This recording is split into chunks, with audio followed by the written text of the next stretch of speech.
The war in Ukraine enters a critical phase. The nation finds itself battered on multiple fronts. President Volodymyr Zelensky's victory plan isn't getting much support from the Biden administration. Our next report explains how Ukraine's biggest setback may come from former President Donald Trump.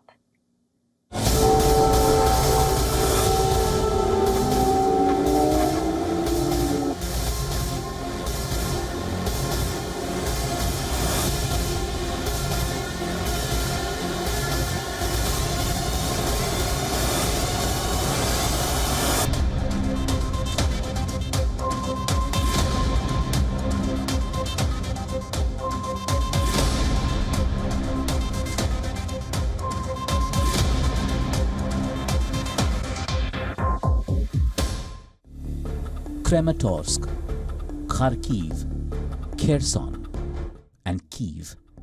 Ukrainian cities are crumbling under relentless Russian bombardment. Missiles are raining down on Ukrainian cities, leaving behind a trail of destruction and death.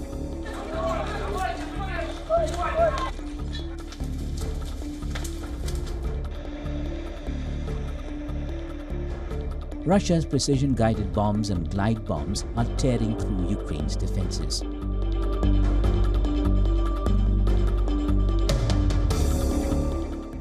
On the battlefields of eastern Ukraine, waves of Russian attacks are decimating Western-supplied Ukrainian weapons. As the battlefield situation deteriorates, Ukrainian President Volodymyr Zelensky is in the US seeking more support from his allies. The US, France and the UK are all promising more aid. To make it clear, we stand with Ukraine, now and in the future. That starts on the battlefield. I'm determined to ensure that Ukraine has what it needs to prevail in its fight for its survival. But Zelensky's much-touted victory plan is meeting skepticism in Washington. The Biden administration views it as little more than a rehash of earlier requests for more weapons, including long-range missiles, and is hesitant to offer a full endorsement. The most stinging blow to Ukraine's morale, however, has come from Donald Trump, who describes Ukraine as dead. If we had a president who was intelligent, we could have made a deal easily. But what do you have left now, right? 3 years of horrible fighting. The country is absolutely obliterated. Millions and millions of people, including all of these great soldiers, they're dead. The former US president's remarks raise questions about how much support Ukraine might receive from a future Trump administration should he return to the Oval Office. With time running out before the November US elections and the battlefield situation growing increasingly grim, Kyiv finds itself desperately short of options. The once defiant nation now faces an uncertain future, caught between relentless Russian aggression and waning international resolve.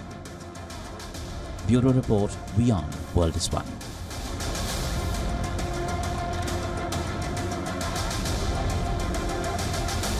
For more on this story, we are joined by Dr. Glenn Diesen, Professor of International Relations at the University of Southeastern Norway and an editor at the Russia and Global Affairs Journal. He's joining us live from Oslo, Norway. Professor, thank you so much for joining us on WION.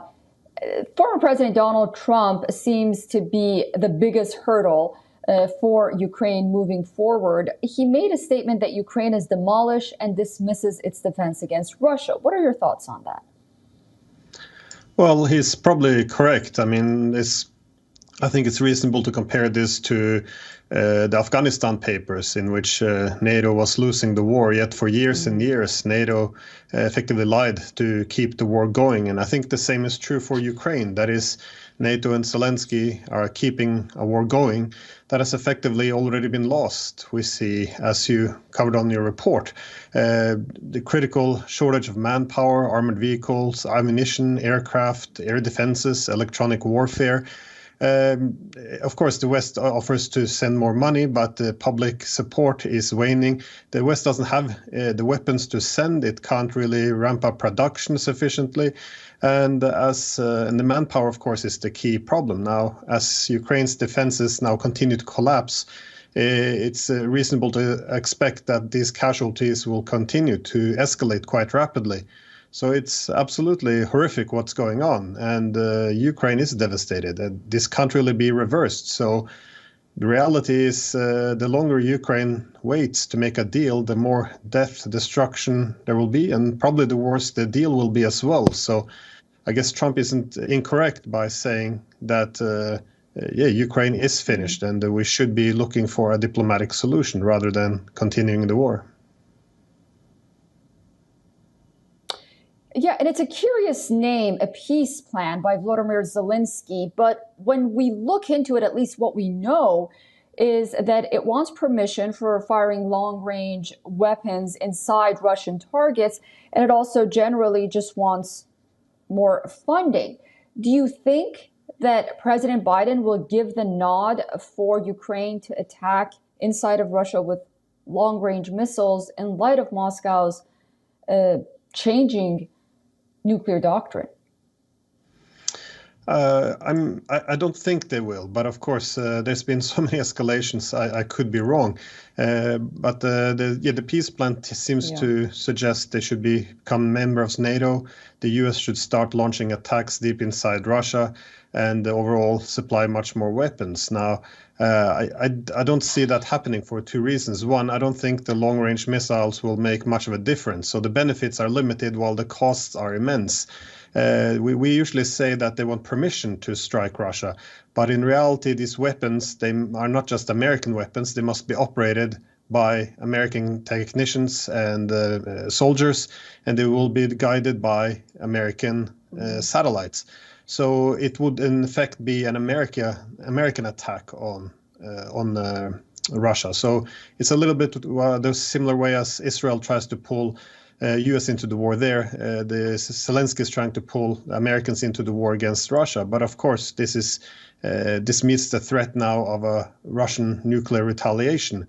And it's quite significant, of course, that the Russians have now altered their nuclear doctrine exactly for this reason. They want to restore their deterrent. So they're now suggesting that an attack on Russia by a non-nuclear state backed by a nuclear power will still be considered a joint attack. This is seen as a way to adjust to these new rules of proxy wars, which have effectively been broken. So I think the cost-benefit analysis from the United States suggests that they're not going to go forward with this and begin direct attacks on Russia, at least how Russia perceives a direct attack. Very interesting. And it appears that NATO member states aren't even on the same page when it comes to this issue. Dr. Glenn Deason, thank you so much for joining us. My pleasure. For all the latest news, download the WION app and subscribe to our YouTube channel.